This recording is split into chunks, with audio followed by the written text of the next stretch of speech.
Sesaat lagi Anda akan mendengarkan program Renungan Sahabat Seperjalanan bersama Pendeta Wendy Pratama. Selamat mendengarkan.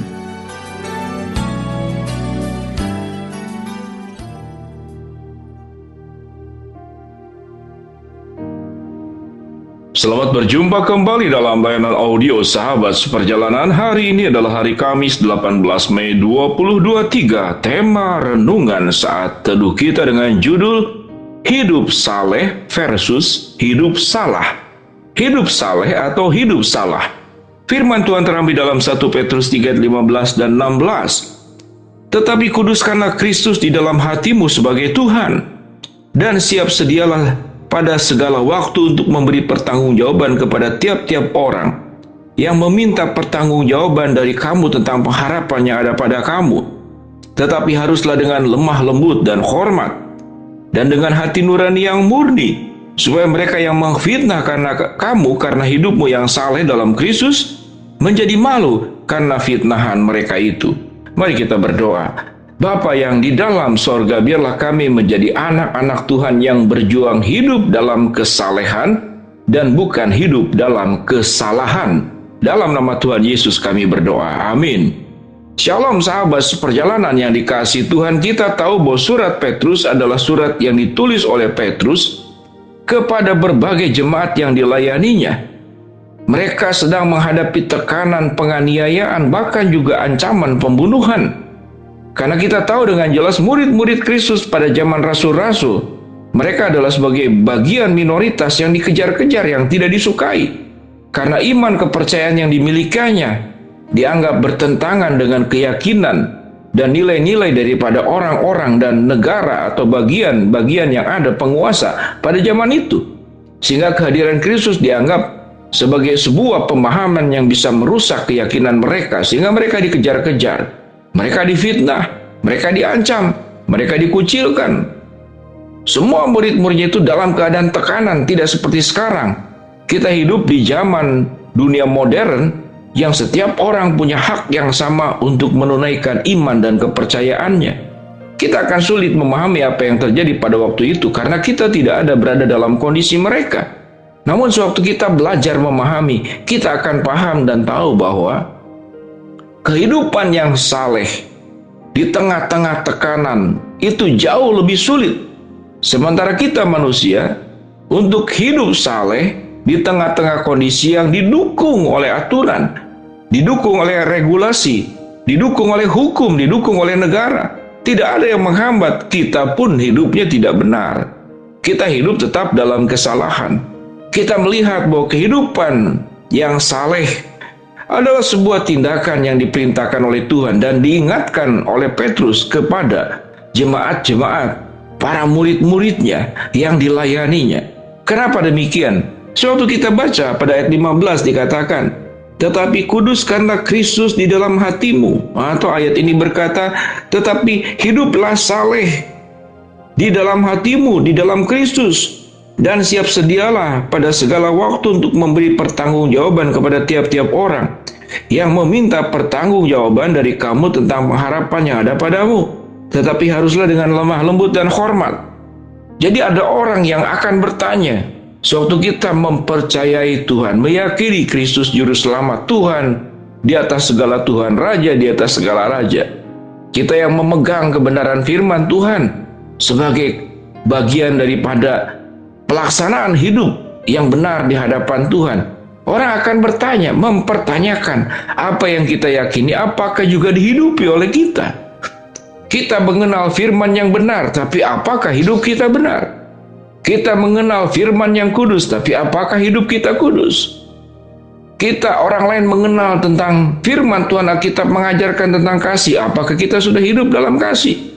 Dunia akan meminta pertanggungjawaban atas keyakinan dan iman percaya yang sudah kita miliki. Kalau kita sudah hidup di dalam kebenaran dan kesalehan, maka kita akan menjadi batu pijakan. Menjadi batu pijakan orang yang dekat dengan kita, karena kita batu pijakan. Membuat orang itu akan naik kehidupannya menjadi lebih baik. Apa itu pijakan? Seperti anak tangga. Kita dipijak tidak apa-apa. dalam rangka untuk menolong orang lain. Bukankah kita berjuang untuk keluarga kita? Kita dipijak oleh keluarga tidak apa-apa. Agar anak-anak kita, cucu kita, orang yang kita kasihi, kehidupannya dari hari ke hari semakin baik.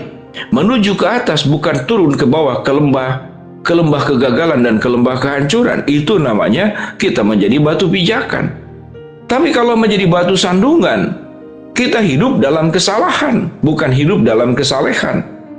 Berapa banyak orang yang meninggalkan iman percaya bukan oleh orang lain, tapi justru oleh saudara seiman sendiri. Meninggalkan gereja, meninggalkan iman percaya, menyangkal Yesus sebagai juru selamat, tidak mempercayai Alkitab sebagai firman Allah. Bukan karena salah firman Tuhan, bukan karena salah Kristus, tetapi karena orang-orang yang mengaku percaya. Dia hidup tidak dalam kesalehan, tapi hidup dalam kesalahan.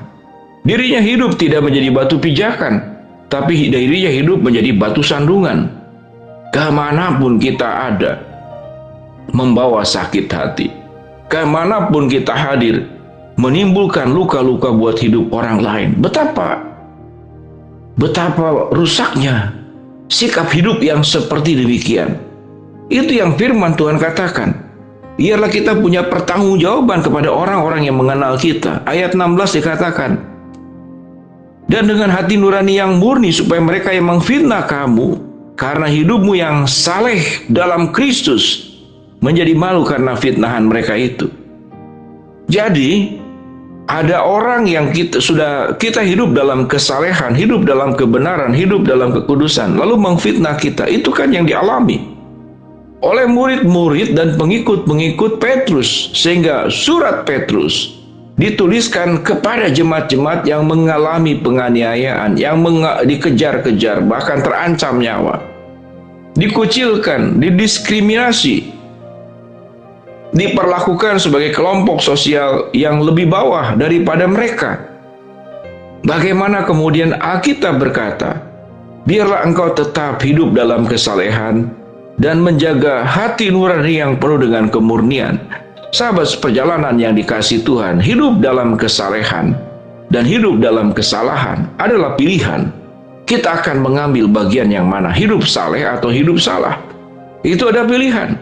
Kalau kita hidup dalam kesalehan, hidup saleh, maka kita sedang berada di dalam kebenaran firman Allah. Kita berada hidup dalam genggaman Tuhan. Kita hidup menjalankan apa yang menjadi kehendak dan perintah Tuhan. Kalau kita hidup dalam kesalehan. Tapi kalau hidup dalam kesalahan berarti sudah kita tutup saja. Kita tidak peduli apa yang Tuhan bicarakan. Kita sudah tidak peduli apa yang Tuhan perintahkan. Kita tidak peduli apa yang Tuhan titahkan dan instruksikan untuk kita lakukan. Kita akan tutup telinga, kita akan tutup mata. Dan kita akan menjalankan semua program-program kehidupan di luar Tuhan. Berarti program yang kita lakukan di luar Tuhan adalah hidup dalam kesalahan dan bukan hidup dalam kesalehan. Mari kita menjadi orang-orang yang hidup saleh, menjaga pikiran dan hati yang bersih, nurani yang bersih. Baiklah kita hidup dalam kesalehan, sehingga di dalam keluarga, di pekerjaan, di dunia pendidikan, dimanapun kita berada, kita menjadi batu pijakan yang membuat orang lain hidup menjadi semakin baik dan mengenal kasih karunia Tuhan. Tetapi jangan menjadi batu sandungan, karena kita hidup dalam kesalahan. Kita menyakiti, kita melukai orang lain, kita merugikan orang lain seumur hidup kita. Kita hanya membawa petaka dan bukan membawa berkat. Jadilah pribadi yang hidup dalam kesalehan dan bukan hidup dalam kesalahan. Mari kita berdoa. Bapa dalam surga, terima kasih buat kebenaran firman Tuhan yang sudah kami pelajari. Hamba-Mu berdoa buat sahabat seperjalanan yang sedang sakit, Tuhan jamah sembuhkan. Sahabat seperjalanan yang sedang menghadapi masalah, Tuhan bukakan jalan. Sahabat seperjalanan yang sedang berdoa mengharapkan sesuatu, Tuhan kabulkan dengan cara dan waktunya Tuhan. Dalam nama Tuhan Yesus kami berdoa. Amin. Jadilah hidup dalam kesalehan bukan kesalahan. Jadilah batu pijakan dan bukan batu sandungan. Shalom.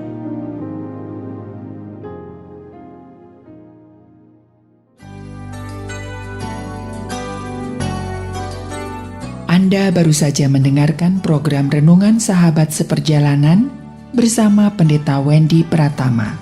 Terima kasih atas perhatian Anda. Tuhan Yesus memberkati.